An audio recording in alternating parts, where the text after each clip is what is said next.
All right, Tiffany, this is the fear interview, and the most important thing is to make a distinction between you and fear. So, you are fear, you are not Tiffany, and we're asking fear about Tiffany. I'm your host, Tiffany Souter, and this is Scared Confident. You're about ready to hear my interview, my fear interview, with Nathaniel Mcguire. Nathaniel, the life coach, a marriage and family counselor here in Indianapolis. And in this experience, he asks you to take on your fear, to actually step in and take on the personality of your fear and talk to yourself in the third person.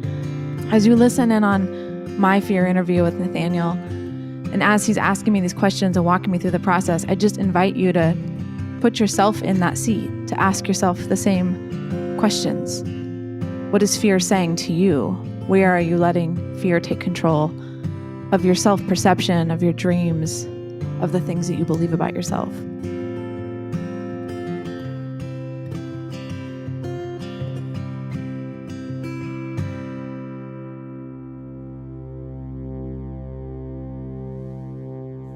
So, fear, what is the situation where it's easy to influence or cause Tiffany to worry or panic?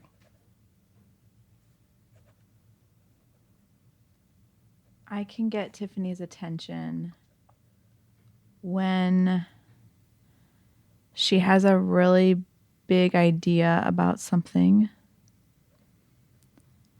and she starts to think through like anticipation and what might happen.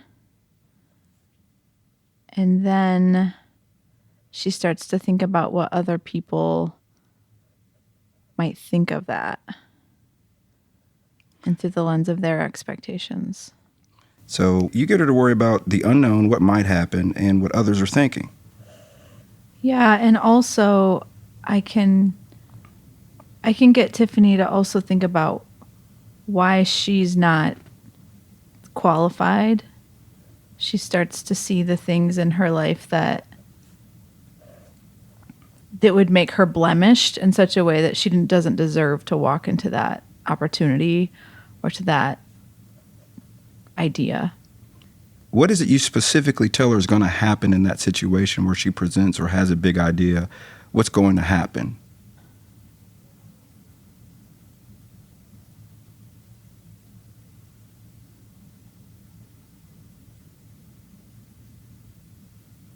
I think that I help her see that these things might create distance between her and people around her.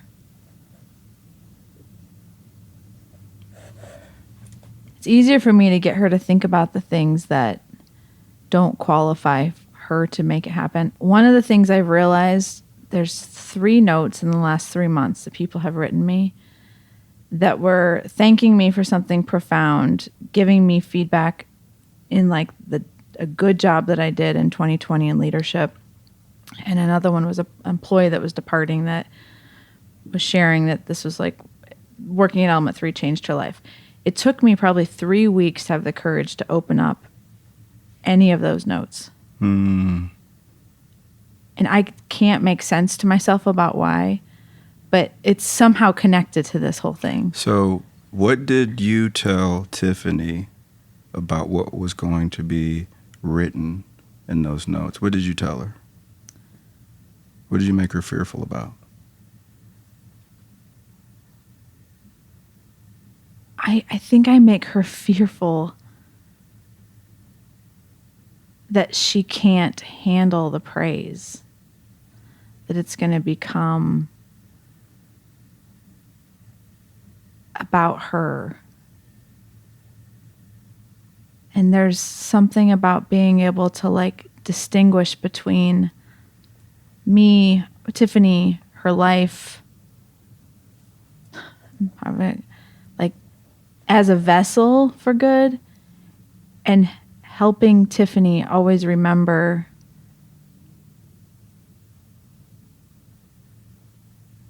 that you don't deserve a bunch of great things to happen to you. And if they do, it's going to change you. It's going to be all consuming to you. And it's going to create distance between you and the people that you love. So you tell Tiffany that praise, compliments could make her arrogant, and that she is going to become arrogant if she accepts too much praise. Yes. You're constantly making her fearful about accepting good compliments, anything that could cause her to refrain from being humble, is what you're telling her. Correct. It's much more comfortable for Tiffany when things are hard and painful. That's what you tell her. Mm-hmm. She believes that? She does believe that. What do you tell her about what God believes about her? What do you say to her about God? What do you make her fearful about? I can distract her in that God is in getting her to forget about his mercy and to get her to focus on works. And I can distract her with a lot of busyness so that she doesn't spend time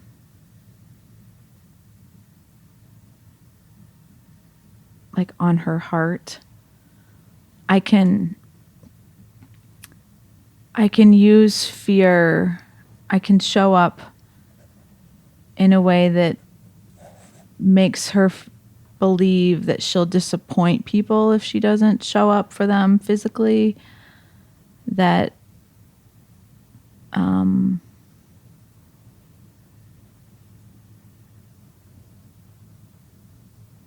that there's just a lot of physical work to be done, I guess. So when it came to those notes, it sounded as if you knew there were good things in those notes. You actually knew that there were going to be some compliments in those notes. Mm-hmm. Did you tell Tiffany that? Yes. But you made her afraid of those good compliments by telling her if she reads those, it might make her become arrogant. And then what will she lose if she becomes arrogant? I tell her she's going to lose her discernment. I tell her that she's going to lose relationships. I tell her that she's going to lose her ability to be able to be impactful. To some degree, she's going to lose some of herself. What happens when she listens to you? How does that make her feel? She holds back.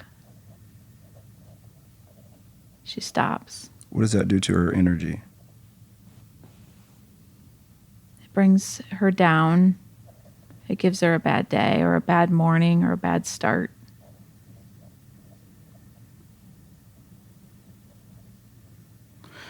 So it sounds like you talk to Tiffany a lot, constantly telling her that she better not accept too much praise or too many compliments, or she's going to become this terrible person. Mm-hmm. And when you do that, it causes her to hold back.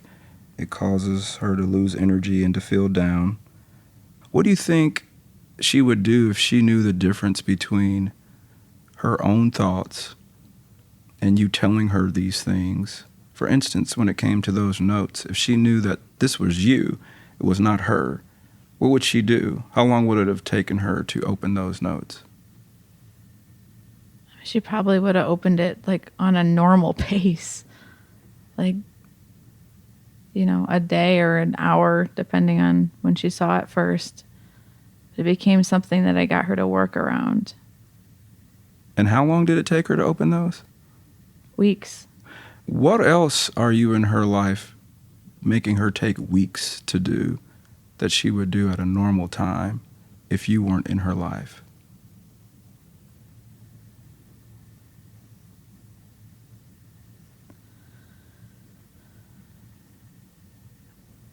I used to be able to use her fear of conflict. Not so much conflict, but her fear of the truth. But that doesn't work as well as it used to. So what are you up to now in her life? What are you attacking her about lately? I try to make her feel small.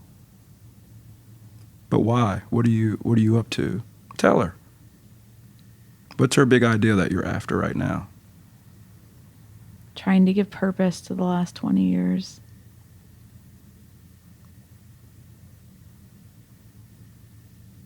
And what are you after as she's trying to do that? What are you trying to do? I'm trying to slow it down. Do you tell her that? Yeah, I definitely tell her that. I definitely tell her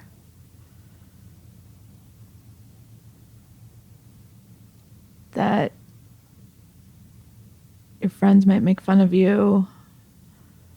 Definitely tell her that the people who know you most won't believe it, won't care, won't support it. So it sounds like you're pretty relentless. Isn't there a part of Tiffany's life that you know is actually inspiring to people?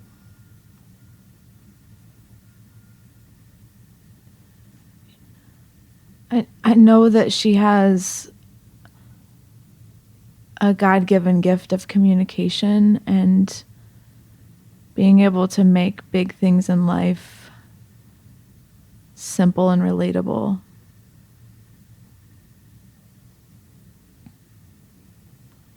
I know that she has that ability. But isn't that a compliment? Like, that's a good thing. You don't allow her to accept praise. Like, you just said something really good about her. Like, isn't she supposed to protect herself from a good compliment like that?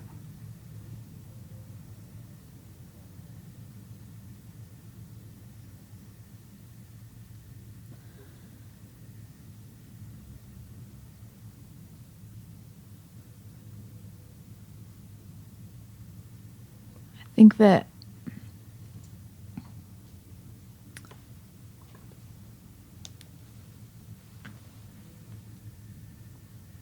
one of the other things that I distract her with is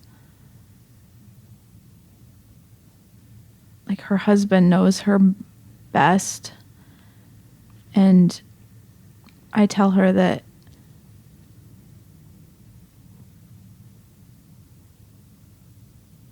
he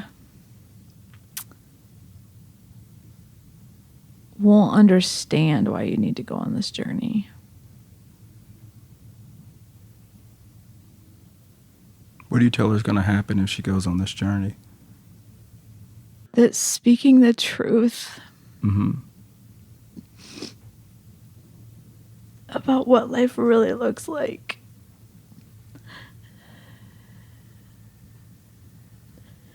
is going to leave me alone.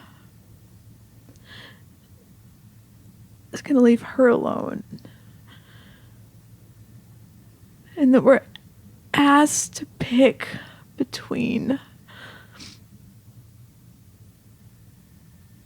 going along with the bullshit of what people want you to say about them,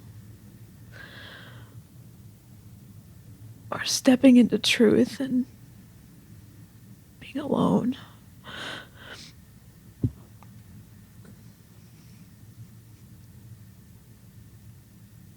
And his fear, I tell her,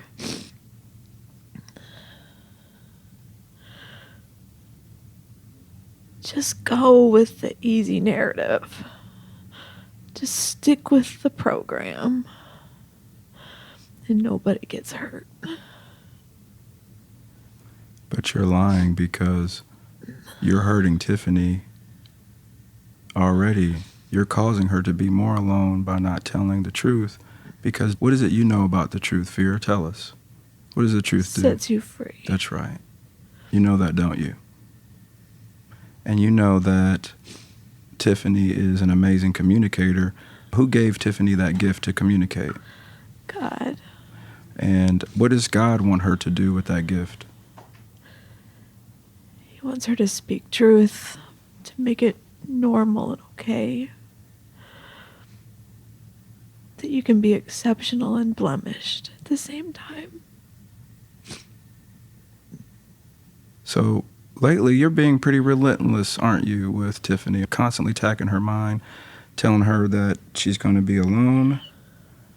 People aren't going to understand. I mean, you're basically saying she's going to hurt everybody, aren't you? Yes.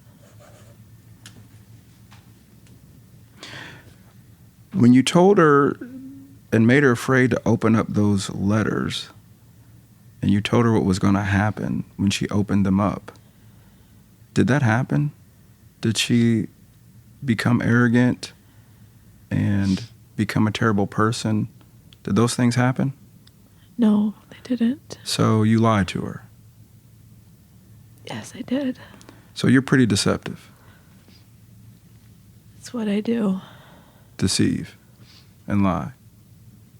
When is the first time you came into her life when she was young and made her very fearful of what others think?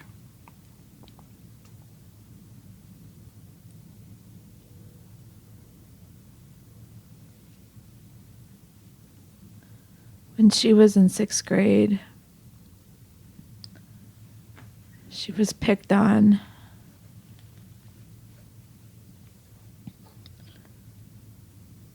Partially for her body and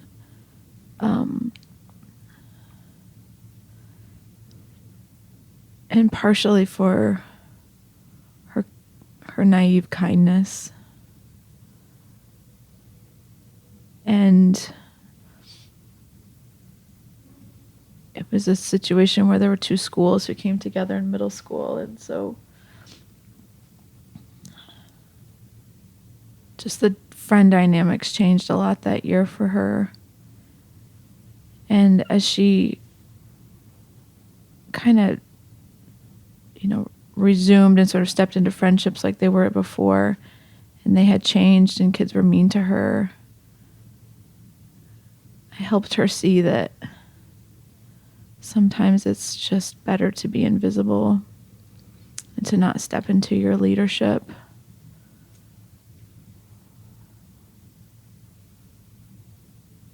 To just go with what other people say. So that's the problem.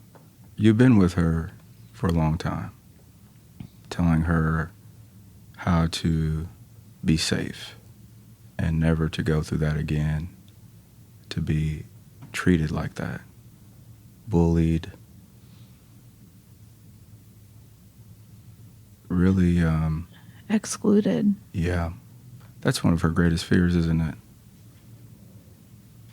Yeah. To be mistreated, excluded, set apart. And so you're telling her that this big idea could cause her to be that nerdy little girl again, huh? Ostracized, looked down upon. Left by the people you thought were your friends. That's what you're telling her is going to happen. Mm-hmm. Actually, you have her like reliving this already in her mind, don't you? Something that hasn't even happened. But subconsciously, yes. So tell us where she's at and what she's doing. When you try to make her fearful, you tell her lies, you tell her big ideas, all the bad things that are going to happen. You try to stop her progress, and she doesn't listen to you. What is she doing? Where is she at? What's going on?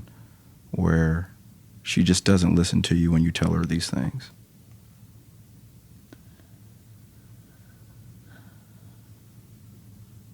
When she's surrounded by people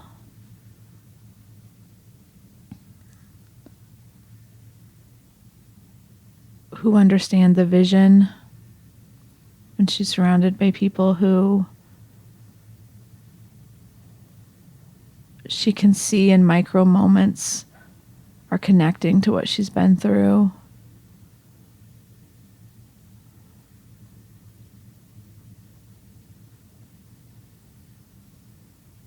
When she has the courage to say her fears, it gives me less room to live. It's when they're quiet and hidden that I have the most power. So, the very thing that gives her power, speaking these things, talking openly about you with people she's connected with and love, that's the very thing that gives her strength to overcome you.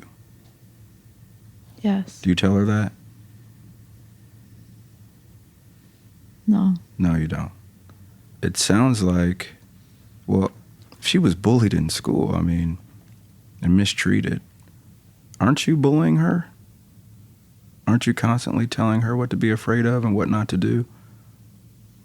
Aren't you causing her to lose energy, to feel down on certain days, and to be stagnant in certain areas? And you're relentless. Yeah. Aren't you the very thing that her gift of communication helps people to overcome you, and she overcomes you by doing that? That's why I attack it so fervently. Yeah, ever since she was a little girl. It's almost as if you know if she operates in her gift, she will overcome you and inspire others to overcome you. Is that true? Yes. I also tell her, you think you might see what truth is, but you might be wrong. So keep your mouth shut. You're so deceptive. What would Tiffany do if she could tell the difference between her own thoughts and you? What would she do about you?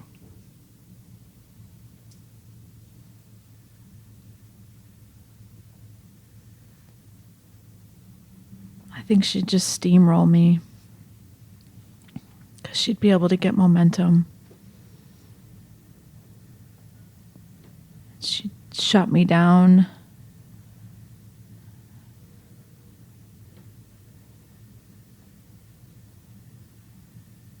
Yeah, because even with you in her life, doesn't she still accomplish quite a lot? Even with you harassing her, right? So if she could distinctly tell when it was you, yeah, she would steamroll. You know that, don't you? Yeah, I know that when I make her world small and she focuses on herself, that it stops her. But you still can't really totally stop her, can you? No. You can throw up roadblocks, but you can't stop her. Right. You can just torment her because you can't stop her. So you might as well torment her while she's doing all these things that she's created to do. And you're really coming after her right now with this big idea because you hate that idea, don't you? Yeah, I do. Because it starts to normalize fear for a lot of people. Can she live without you? Yeah, she can. Do you tell her that? No. What would her life be like without you?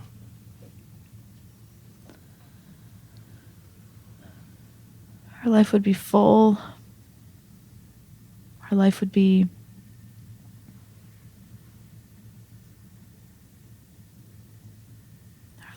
satisfying and to some degree peaceful.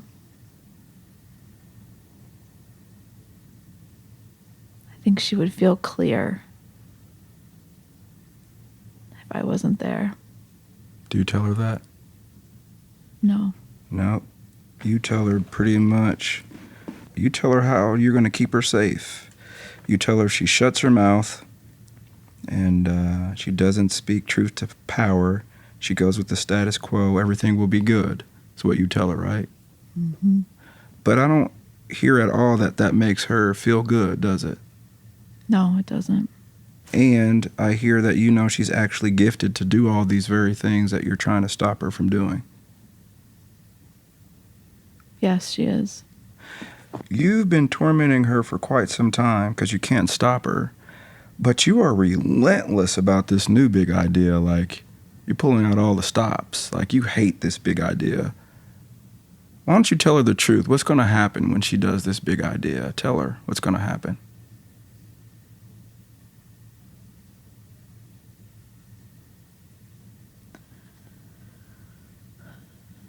She's going to have peace. She's going to have community. She's going to give language so that people who feel invisible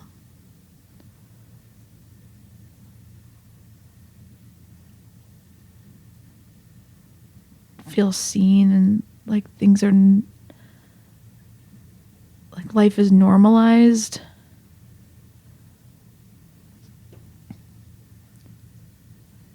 She's gonna experience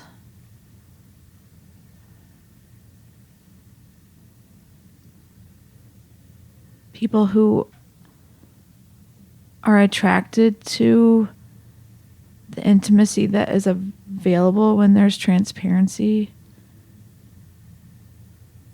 and perhaps some people who choose not to live in that world.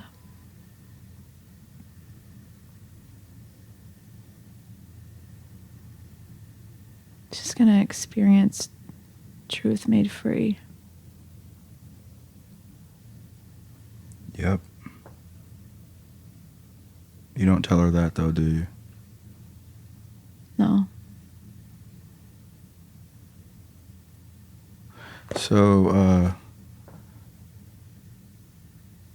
that's pretty amazing, isn't it? She's going to do that, isn't she? Yeah, she's gonna do that. Isn't she pretty amazing? Oh. Tell her. She's pretty amazing, isn't she? Yeah, she's amazing. Yeah, you don't like to say that, do I don't you? like to say that. No, you don't. But if I said some terrible things about her, you could say that, huh? You don't mind her taking terrible comments, huh? It's more comfortable. Yeah, that's what you tell her. Is that really comfortable? If she saw her daughter and a bunch of people saying terrible comments, and she saw you trying to tell her daughter that it's comfortable, what would she say about that? Get out of my way. Thank you. You're trying to make her comfortable listening to you tell her terrible shit about herself, right? Yes. Does God tell her to live like that? No. Doesn't he say things like she's fearfully and wonderfully made, and no weapon formed shall prosper, and greater is he that is in her than he that is in the world, and he says those type of things, right? Yes. She can do all things through Christ and things like that, like these powerful statements. So it's you putting her down and making her think it's more comfortable to be that way. So really, you have her convinced that the reason she's made it this long and this far, being a humble person, is because she listens to you. Yeah. You kind of leave out her whole spirituality, don't you? Isn't that why Tiffany has made it to this place that she is and the success that she has, because she has faith? Isn't that why? Do you ever tell her that? I don't remind her of that. No. Doesn't her faith that she really holds to have things like the golden rule that maybe other religious people don't listen to, but Tiffany actually believes in treating others as she wants to be treated? Doesn't that make her humble? Yes, it does. But you don't tell her that. No, I don't. Why don't you share with us the kind of things you say to Tiffany to humble her, the kind of names you call her? What is it you say to demean her to make her feel so-called humble in your book that she needs to remember and always hold on to? What kinds of things are you saying to her about herself? Tell her.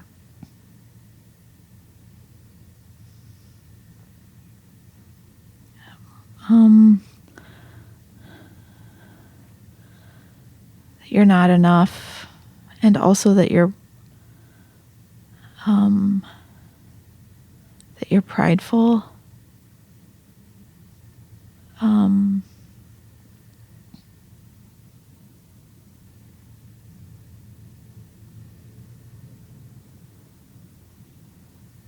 That you could do more, that you're lazy.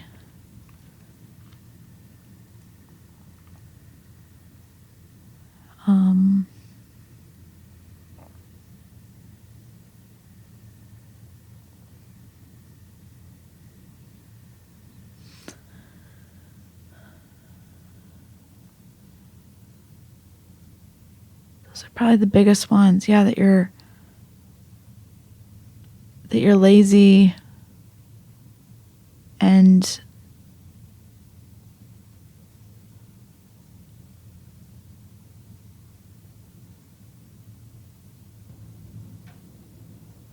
probably that you're a little bit like sheltered and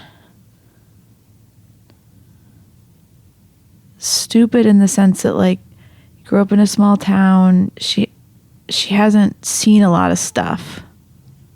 And so there's a lot that you don't know about, so don't think you know everything. Naive. Same thing they called her when she was a little girl. Holy crap. So is this self-protection too? Because you could find me on like 4 podcasts telling the story. Where the first recession, 2009, element 3, like hit a brick wall, basically had a yard sale of like, kind of crashed. And I tell people, I say, I got through that basically by saying, okay, what's the worst thing that can happen? I was like, well, the worst thing that happens is element 3 goes belly up. I don't know. If I can't go through bankruptcy court, I spend 5 years of my life making a decent income to pay off the debt I owe. And then we sell our house or the bank forecloses on it and we end up in one of our parents' basement. That's the worst thing that could happen. And I'm like, I can live with that. I guess I'll just keep going. Is that like a healthy way of dealing with fear, or is that giving the lie power? It's interesting because when you tell that narrative, the truth is there still isn't any unknown. There was no unknown to that. So even when you name that, I still hear faith because you're naming the worst case and you're saying it's not that bad. Right. See? So to me, that's not necessarily fear. Fear causes you to fight, flight, or be paralyzed. You are still operating saying, fear, that's not shit. That's all you got for me? So what? I think that's how I bring it into command. When my experience, when I arrest power from the worst case and say, well, we're going to deal with that then. What happens is we find people who have been through that and we take one step at a time and we explore God's, in that way, in a way that we never expected life would need to bring to us. But if that happens, then we deal with that. That's what we do. But I'm not going to spend my energy. I find in my own mind, until I arrest control over, I'm like spending so much time driving around fear that I lose my bearings and I get really distracted. And when I can sort of arrest back power and say, no, like I am not going to let you take all these detours. I'm not going to allow you to steal the moments I do have. I'm not going to allow you to, distract me from the things that are in my control. I'm not going to do that. So I don't know. Is that? Well, there's a distinct difference. One, you're naming the unknown, and then you're going into the unknown and saying, but I can handle that. And I can hear other people, what you're about to do, give testimony that they went through that and made it. Yeah. The other one, you're naming the unknown and saying, I can't handle that. What if this happens and this happens and this happens? So when you talked about your big idea and the unknown and the things that could happen, you become paralyzed and say, well, and yours, this is how you know yours is a calling. I look at yours like, I don't have a choice. I'm going to do that. But let's put it off as long as possible. And let's become perfect and let's get everything right because I got to go there. That's how you know when someone has a call in their life. So in one, you're naming the unknown and saying, I can do it. It'll be terrible, but I'll do it. The other one, you're saying, no, that'll destroy everything. I cannot handle that, right? So you can name the unknown and name these fears, because the other thing is it's not necessary to speak them either, right? To keep speaking the worst case scenario over your life so it won't catch you off guard when it happens. There's a power that starts to come in that too. Like, let's not even do that, right? But the truth is, the way you do it, you'll name all those things. Like, you're like an insurance agent, right? You'll name them all. Like, Legit, how much yeah. is these? Or how much are all these going to cost? Let's put a plan together. But I'm going to name them all because that's my business. But I can handle it. Versus, I hear them all and I cannot. That's what is starting to become paralyzing. Totally. And that's how I know, because fear fixates on what's most important. So that's how I know it's like a map of what you're created or supposed to do, because it's putting all of its energy there. So now I'm like, thank you, fear. You just told me what I'm supposed to be doing. Like, that you're actually scared of that. You don't care if I do everything else. You just don't want me doing that. So what do you know? You're a liar, right? So you know that fear's whole goal, really, it's not really after you. It's after your gifts. That's what it really wants. And the major gift is faith. That's how you overcome fear, is faith, period. That's the first thing people begin to question. It has to dismantle your faith. And people think that it has to be like an Allah or Jesus. No.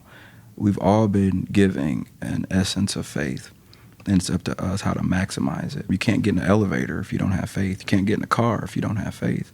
You would think you're going to die and you'd be paralyzed. So we all have faith. It's how we use and exercise it. And we learned with you get faith from being connected with people and sharing with them. This is actually where your faith comes from. And that makes sense because you're a leader. So your faith actually grows as you use your gift. But the other thing is, as you spend time with your Creator, just embracing unconditional love, and that you don't have to do anything. You don't have to work. Like, you don't have to do works or something. You don't have to perform for God, but just sitting in God's presence and know that Tiffany's loved unconditionally. And she does these things because she is loved. But she doesn't do these things to get loved. So, Tiffany, what you're going to do now is you need a fear statement. It means that every time fear begins to talk to you, that you say this statement. It can be anything. It can be a paragraph. It can be something as simple as, not today, Fred. Okay? But you're going to use this every time now that you become conscious that it is not you brainstorming. It is not you processing or thinking or meditating, that it is fear. And you know that it's fear because it told you what it does to you. It makes you think that somehow you're going to do something to be rejected. It makes you fixate on what others think about you. And it tells you you're not worthy. Okay? And then it causes your energy to be drained. So every time that you are feeling these things, you now know this is not Tiffany. This is fear talking to you. And you say this statement back to it out loud or in your mind, but you say this statement. So what is that statement for you that you need to say back to fear? Dear fear, I will not let you distract me from the fact that I am a complete and whole child of God. I will not allow you to distract me with being consumed about what others might think, with the narrative that I'm lesser than, with the narrative that God can't possibly work through a vessel like me. Fear, I seek to kill you. I seek to destroy you.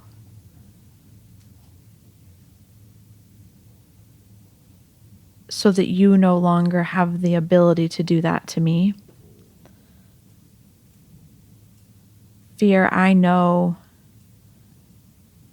that God has placed and stitched talents inside of my being in a way that his jealous heart desires me to use those in a way that bring glory to him, the way that I can serve those around me. And I will not allow you to distract me with the lie that I'm doing that for selfish gain. Mm. Fear, I am free of you. And today I will choose to not live under you. You will not distract me with the lie that this is for selfish gain. That's the essence of it.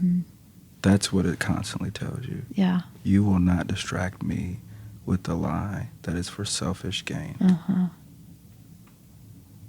So what you said, that was more of like a letter to fear. Mm-hmm. But if you sum it up, what is the quick statement you'll say? I think the thing that you summarized, which is like, I am not doing this for selfish gain. And speaking that out loud allows me to discern between honest pursuit of my talents and, like, I would say just like natural ambition behind that, because it gives me energy. And then I feel myself being like, whoa, whoa, whoa, whoa, whoa, whoa, whoa. Don't you go being, like, don't you go being great at that. That's what I feel like. And I'm just like pulling the reins back, like, come back. And then I'm like, but it gives me so much energy. And like, I have all these ideas and it's like, back. And I'm just like fighting with myself. And so I think being able to say that declaratively and somewhat pray it over my own heart so that and finding people who can keep me honest to that, I think is a more realistic safeguard than just fighting inside my own head and practicing releasing that. When you leave here today, guess what fear will be saying to you? I left some stuff out. Didn't quite do it right. And there's a whole lot more other than the thing we found. So buckle up, Buttercup. Just relentless, right? So this is what is different today. The great news is, Tiffany, you're not the problem. Fear is the problem. And the second one is there's no way you can be the same because you have just heard fear using your thoughts and your voice to communicate with you, and you didn't know that before.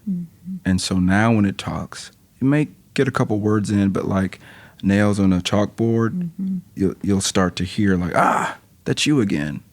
I am not talking to you, and you are not my friend. I don't need you anymore. It was never you that got me to the place that I'm at. Okay, so you'll hear that and you'll be able to make a distinction. Okay, so if you're walking down a path, it goes right and left. You get a discernment and peace about going left. You start to go left, and fear jumps out and says, "Boo!" What does that mean? I'm on the right path. That's right. That's right. So now fear is my indicator. Yeah, it's so fascinating. Tells me what to do now. Whatever I become overly fearful and anxious about, I'm like, thank you, dummy. You just told me what I'm supposed to be doing. It worked a little bit, but now I know for a fact what I'm supposed to be doing. So it becomes an indicator and a superpower when you walk in that. And that's why it's so important for you to walk in that, because that confidence overcomes those lies. But as long as fear can make you think and be insecure, then it can keep telling you that dumb lie, right? That you're going to do something for false gain, like vain. Well, that's not why you do things. So if you know that, it becomes laughable. Like, fear, you something else. Like, that's silly. I think what else is really illuminating to me from this process is when you said, like, when you feel fear, it's like a green light indicator to run. And even the name of it was Scared Confident. This idea that, like, fear actually is a magnet Yes. towards this like sense of surety, which feels so backwards to what, you know, our less evolved understanding of what life is about sort of might suggest. As I've spent the last couple weeks just reflecting on what I learned from this experience, my big takeaway was that it's hard for me to believe that there is good in me. Fear desperately wants to take the microphone to control the narrative in my head that there's nothing good in me, that I shouldn't share what I see, that fear wants to shut me down. My question back to all of you is, what is fear telling you? What's it saying? Have you captured it? As we step back and take a look and make the decision to arrest control back from fear, what is it saying to you? I'd love it if you would have the courage and step into community with me. As I think more about this idea of community, I think really what it is a group of people who have the courage to ask questions so that others too can benefit from those. We feel so much more together and less alone when we start to realize these questions that we have of life and of ourselves, we're not the only one asking them. So if you'd be willing to share what you learned, what fear is telling you, I'd love it if you'd share it with me and text me at 317-350-8921. 317-350-8921. Text me, what's fear telling you? I'd love to hear and see how we can learn from it.